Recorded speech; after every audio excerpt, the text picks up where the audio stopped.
Hello, it's me, Pez Flips, and today I'm going to be talking about my experience with this guy, the DI Gaboon. And yeah, let's just jump right in, shall we? So yeah, I messed up. I messed up pretty bad.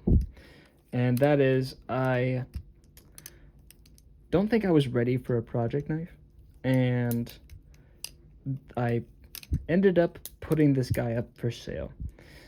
So some people have already seen that post on Battlesong sale, but I kind of posted this as soon as I got it because I tried tuning it the first night that I had it. And I used the hand tuning method because I don't have a caliper that works. It's a digital one, but it's not accurate. And I do the disassemble, sand down, reassemble thing. And I was doing that for this guy. And I realized that to disassemble and reassemble this particular one is actually pretty annoying. I didn't really enjoy the process. Sometimes when you were like screwing it, because of these handles being sandwiched, when you open them up, they want to spread out like this, and sometimes it pops off the washers. I don't know if you guys have ever like cleaned your Battlesong or opened it up to try to tune it, and like, you know, once you like reassemble it or whatever, and you take it back, you like want to like take it apart. The reassembly part, when you are like putting the blade in, if you have the washers popped off, it's actually kind of like, it's not awful, don't get me wrong, but it's just a lot more convenient when your washers stick to the inside of your channel. And this thing often would have them fall, and that was kind of annoying. And also, like, the weight system causes tap if you have it in the middle. So these two like weight screws in the middle, you can't actually put them in because it'll cause tap, even if you have a perfect tune, which I don't know if it's possible to get a perfect tune on this guy. But with this one in particular, I messed up the tune on the first one, and I had gone undersized, and it was because I was getting impatient from having to disassemble this thing and having those washers pop off all the time. And because of that, I was like, you know what, I'm gonna put it up for sale. So I put it up for sale, and I still had the other backup bushing, and I had it up there, and I was like posting about it or whatever, and people thought it was authentic, so I had to clarify to a bunch of people that it was the clone, because no one knows who DI is, which I guess makes sense. They have not made anything really, so I kind of felt bad about that, and kind of weird. I probably left it up a little too long, but I ended up deleting the post, and just I told everyone, like I said, that it was a clone before they were ever gonna actually finalize the payment, and like I wouldn't like string them along or anything. I was just genuinely believing that that this was obvious. I guess I just thought everyone knew who DI was. So I felt weird about it, and I deleted it. And then I was like, you know what?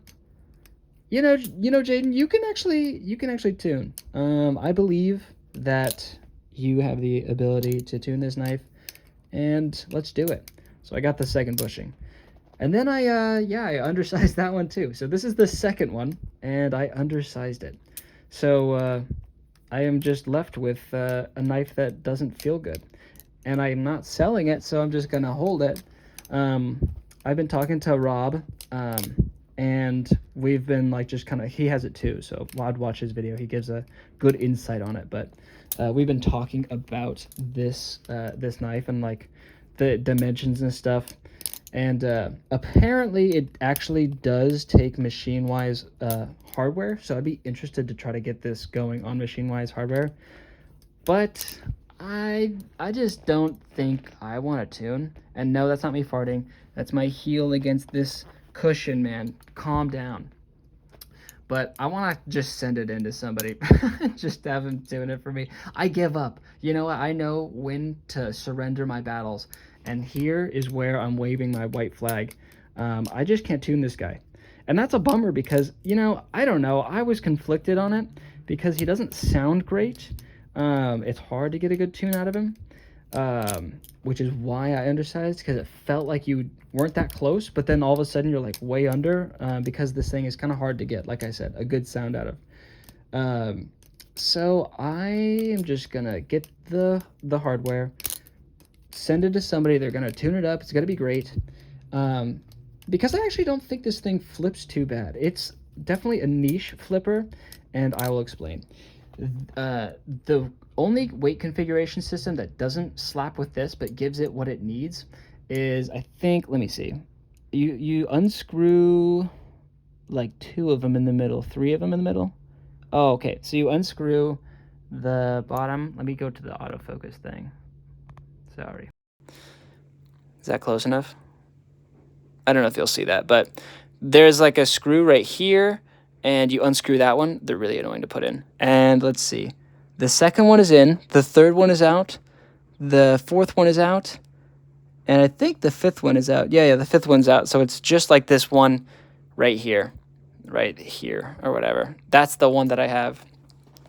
And what this does is this knife is actually really light.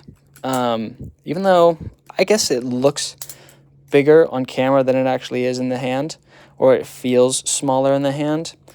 I think that's because the weight the weight distribution has it so that the hot spots are a little tighter in. But this knife feels small, and what happens is people say it feels insubstantial. And because of that, you kind of need to have something that has a lot of end weight to it. This can have too much end weight and then it doesn't feel good at all. But having that balance configuration, I believe, it gives it like the stickiest rollovers you could have. Like, it feels really good to do rollovers on this guy. And like Chaplin's, it just like hugs the finger. It feels tapered. I don't think it is tapered. Yeah, I don't think it's tapered. Well, no, it is tapered. I'm stupid. But it just, because of that feeling, it's just really pleasant for that. But it doesn't really fan as awesomely. The fans are kind of uneven, just a little bit. And you kind of have a tighter window. Oh my God, this thing is slapping.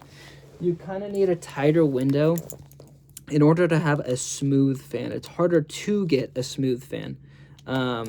And like, because of that, I mean, I can tell you, give me a sec. I can show you how you are able to hit a fan on this thing. So if you've ever tried to do a quiet fan and you really try to go to the last second before you fan, you can make it dead silent. See?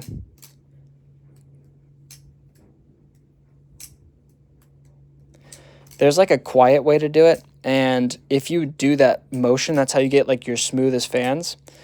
And that's like the only way you can get a smooth fan. You have to get it perfectly with this guy. So it's rewarding when you are able to do it, for sure. But you're more often going to get like these kind of chunky, like, see where like one handle wants to come up early or something? It just doesn't really look awesome on the fans unless you hit them perfectly. So it's just annoying for that. But everything else feels really good. And it kind of addresses that main issue of it being so light and so insubstantial feeling, is that it gives it these large areas of mass that are moving that makes it feel heavier than it is. So it's like you get the feeling of a heavy balisong with the like less finger fatigue of a light balisong. But yeah, I like the balance. I want it to be good. I don't know. It's interesting. It's just very different from a lot of things, and yet it does what it needs to do well. So it's almost like forcing you into doing specific combos because of just what feels good to do on it. So I think it's interesting in that right, and I feel like I should keep it. So I don't know. Maybe I was just being a little weenie bobini because I just saw the project and wimped out. But I'm going to be a man. You hear me? I'm going to be a man, and I'm going to actually try to tune it. And if that means I need to get like a bushing buddy and calipers that work, you know what? Maybe that's a good Christmas present for me. So yeah. I hope you guys have a good day, a good afternoon even. And yeah, if you are interested in any idea of what I should do next, please be willing to share. And if you, let's see, if you had to choose between having feet for hands or hands for feet, what would you choose and why? So yeah, I'll see you guys in the next video. Goodbye.